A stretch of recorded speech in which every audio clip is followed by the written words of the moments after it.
का पोता, प्रधानमंत्री का नाती, जिसका 3 पीढ़ी प्रधानमंत्री हो, तो BA पास नहीं किया। ऐसा मूर्ख सब है कि BA पास करने का मौका नहीं मिला। जिसका बाप मुख्यमंत्री, जिसका माँ मुख्यमंत्री, वो नंबर फेल हो जाता है। ये आपको तय करना है कि कौन बिहार का विकास करेगा, कौन बिहार में रोजगार देगा, कौन बिहार में शिक्षा को आगे बढ़ाने का काम करेगा। गरीबों के इलाज के लिए आयुष्मान कार्ड का व्यवस्था किया, तो आयुष्मान कार्ड से एक गरीब का 1 साल में 5 लाख रुपया तक का इलाज होगा। नमस्कार, आप देखना शुरू कर चुके हैं लाइव सिटीज को। मेरा नाम अभिषेक है। बिहार में विधानसभा चुनाव से पहले NDA का विधानसभा स्तरीय कार्यकर्ता सम्मेलन चल रहा है।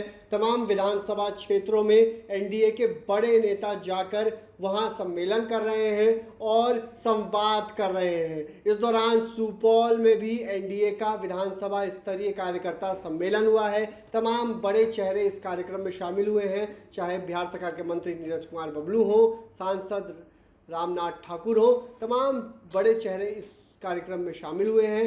और मंच से नीरज कुमार बबलू ने क्या कुछ कहा है, पहले आप वो सुन लीजिए। नीरज कुमार बबलू खूब बोल रहे हैं और ये भी कहा है जिसके माता पिता मुख्यमंत्री रहे हो और उनका बेटा 9वीं फेल हो जाता है, कैसे हो जाता है, और वो लोग शिक्षा की बात कहते हैं। तो क्या कुछ कह रहे हैं, पहले आप वो सुन लीजिए। विधानसभा हो या सुपौल जिला हो, क्या हाल था 2005 के पहले।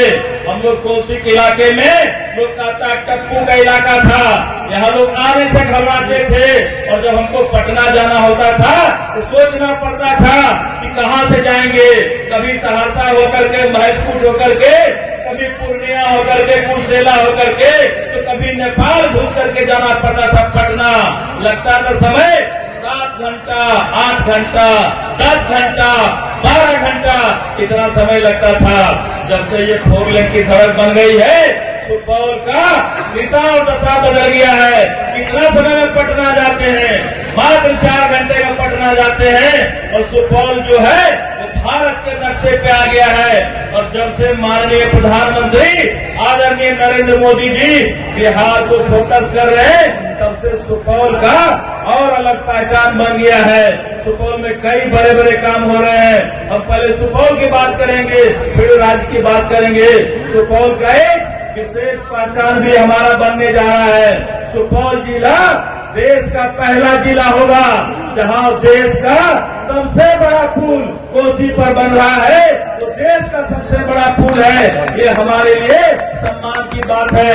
इसके लिए माननीय प्रधानमंत्री जी का जितना भी अभिनंदन करेंगे वो कम होगा। इसके अलावे माननीय प्रधानमंत्री जी लगातार बिहार के काम के साथ साथ सुपौल को भी फोकस कर रहे हैं। हम ये मानते हैं कि सुपौल जिला किसी जिले से पीछे नहीं है। जिस तरह से यहाँ विकास का काम हो रहा है, कोई ऐसा गांव नहीं बचा जहाँ पक्की सड़क नहीं पहुँच गया, कोई घर नहीं है जहाँ बिजली पहुँच गया, और कोई ऐसा परिवार नहीं है जहाँ हम लोग स्वास्थ्य की व्यवस्था नहीं करा रहे हैं। माननीय प्रधानमंत्री जी का आशीर्वाद से हर आदमी को आयुष्मान कार्ड दिया जा रहा है। जो आयुष्मान कार्ड कोरोना के बाद ये माननीय प्रधानमंत्री ने विचार किया कि जब कोई बीमारी आती है, महामारी होता है, तो अमीर तो अपना इलाज करा लेते हैं, लेकिन गरीब आदमी इलाज के बगैर मरते रहते हैं। इसलिए उन्होंने गरीबों के इलाज के लिए आयुष्मान कार्ड का व्यवस्था किया। तो आयुष्मान कार्ड से एक गरीब का 1 साल में 5 लाख रुपया तक का इलाज होगा। उनका संकल्प है कि हम एक भी गरीब को दवाई के बिना नहीं मरने देंगे, एक भी गरीब को इलाज के बगैर नहीं मरने देंगे। ऐसे माननीय प्रधानमंत्री जी के लिए जोरदार ताली बजाइए। वो आज का ख्याल करते हैं, एक गरीब का ख्याल करते हैं, एक किसान भाई का ख्याल करते हैं। उन्होंने कहा है हम अपने किसान भाई का आय 2 गुना करेंगे, जो आपकी कमाई है उसे 2 गुना करने का कई ऐसा योजना चल रहा है। और सबसे बड़ा योजना हम आपको बता दें कि पहले हमारे गांवों में बिजली नहीं होता था, हमारे घरों में बिजली नहीं होता था। कहीं अगर बिजली होता भी था तो मुश्किल से 1 घंटा 2 घंटा बिजली आता था। अब इतना बड़ा परिवर्तन है कि वो पहले 1 घंटा बिजली आता था, अब मुश्किल से 1 घंटा बिजली जाता है। ये बड़ा परिवर्तन है। तो हर घर को बिजली के साथ साथ हमने और किसान के लिए खेतों में बिजली की व्यवस्था की है। और किसान भाइयों का पटवन जो है, पहले हम लोग 1000 के डीजल से जहां पटवन करते थे वहां 100 रुपए के बिजली से पटवन हो रहा है किसानों का। ये बड़ा बदलाव है, ये हमारे किसानों के लिए बदलाव का काम किया गया है। इसके अलावे माननीय मुख्यमंत्री जी लगातार एक एक गरीब की चिंता करते हैं, एक एक हमारे सभी समाज के वर्ग के लोगों का चिंता करते हैं। ललन जी अभी बता रहे थे कि कितनी सारी योजनाएं हैं एक एक गरीब के लिए। अमीर लोग जब शादी ब्याह करते हैं तो शहर में चले जाते हैं, बड़े बड़े पंडाल बुक कर लेते हैं, शहर से दूसरे शहर चले जाते हैं, लेकिन गरीब भाई कहीं जा नहीं पाते थे, जगह का अभाव हो गया। इसके लिए उन्होंने कन्या विवाह योजना के तहत हर पंचायत में 50 लाख रुपए के लागत से योजना सैंक्शन कर दिया है। गरीबों के लिए विवाह भवन बनेगा और गरीब भाइयों को कहीं गांव छोड़ के जाना नहीं पड़ेगा। और एक एक गरीबों के लिए हर तरह की व्यवस्था की जा रही है। हर परिवार में अनाज दिया जा रहा है। और ये अनाज कब से शुरू हुआ? जब कोरोना काल में महामारी आया, लोग मरने लगे और लोग जब बेरोजगार हो गए तो माननीय प्रधानमंत्री ने देखा कि इस बेरोजगारी में हमारे गरीब मर रहे हैं, कहीं कोई काम नहीं है, महीना से 2 महीना से लोग घरों में बंद हैं, खाने का आफत हो गया।